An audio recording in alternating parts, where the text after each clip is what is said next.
Hello hi అందరికీ welcome to my channel. It's me Rajeshwari. ఈరోజైతే mutton curry ఎలా prepare చేసుకోవాలో చూద్దాం. ముందుగా అయితే ఉప్పు పసుపు వేసి బాగా కడుక్కొని 2-3 సార్లు ఇప్పుడైతే మటన్లో అల్లం వెల్లుల్లి పేస్ట్, తగినంత పసుపు, తగినంత కారం అయితే వేసుకొని, తగినంత ఉప్పు కూడా వేసుకొని బాగా కలుపుకోవాలి. ఇలా ఉప్పు కారం బాగా కలుపుకున్న తర్వాత ఈ మటన్ని అయితే మనం పక్కన పెట్టుకోవాలి ఒక అరగంట సేపు. ఇప్పుడు మటన్లోకి కావాల్సింది ఆనియన్స్, టమాటో ఇప్పుడు కట్ చేసుకొని, ఒక పచ్చిమిర్చి కూడా కట్ చేసుకొని, ఇప్పుడు మనం పొయ్యి మీద అయితే ఒక కుక్కర్ పెట్టుకొని, ఇప్పుడు మనం దాంట్లోకి తగినంత ఆయిల్ అయితే వేసుకోవాలి, కర్రీకి సరిపడినంత.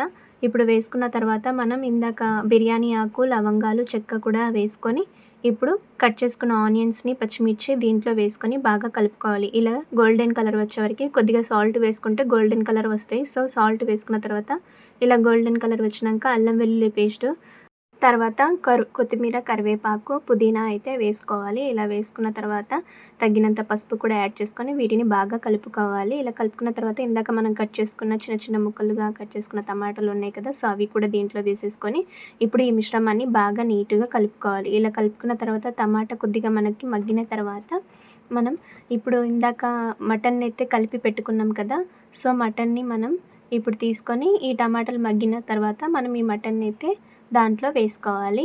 ఇలా వేసుకొని బాగా ఒక 10 మినిట్స్ అన్నా, ఒక 5 మినిట్స్ అన్నా మటన్ వేశాక బాగా కలుపుకొని బాగా మగ్గనివ్వాలి. ఇలా మగ్గనివ్వడానికి మనమైతే కుక్కర్ మూత అయితే నీట్‌గా పెట్టుకోకుండా మామూలుగా జస్ట్ ఇలా పైన పెట్టేసి ఒక 5 మినిట్స్ అలా మగ్గనిచ్చిన తర్వాత కొద్దిగా ధనియాల పొడి యాడ్ చేసేసి మళ్ళీ ఒకసారి బాగా కలుపుకొని ఇప్పుడైతే మనం దీనికి మటన్‌కి కావాల్సినంతగా కొంచెం వాటర్ అయితే పోసుకోవాలి. పోసుకొని ఒక 5 లేదా 6 విజిల్స్ ఇలా మూత పెట్టేసి మనం 5, 6 విజిల్స్ వచ్చే వరకి అలానే ఉడకనివ్వాలి. ఇలా ఉడికిన తర్వాత మనమైతే ఒక 5, 7 విజిల్స్ అయినాక మూత తీసేసి ఇప్పుడు మటన్ కర్రీ చూస్తే మనకైతే కర్రీ పైన ఆయిల్ ఇలా పైకి ఇలా వచ్చినప్పుడైతే మనకి బాగా కుక్ అయినట్టు. సో, ఒకసారి బాగా కలుపుకొని ఇప్పుడు ఒక మటన్ పీస్‌ని అయితే తీసుకొని, ముక్కను తీసుకొని ఇప్పుడు ఉడికిందో లేదో మనం చూడాలి. ఇలా ఉడికింది కదా, సో ఇలా మెత్తగా అవుతే మనమైతే ఇప్పుడు కుక్కర్‌లో మటన్‌ని ఒక గిన్నెలోకి అయితే వేసుకోవాలి. ఇలా వేడివేడిగా మటన్ కర్రీ అయితే చాలా సింపుల్ ప్రాసెస్‌లో చాలా బావుంటది. కొత్తిమీర అయితే పైన వేసేసుకొని ఇలా ఒక గిన్నెలోకి సర్వ్ చేసుకోవాలి. ఈ వీడియో నచ్చితే లైక్, షేర్, సబ్స్క్రైబ్ చేసుకోండి.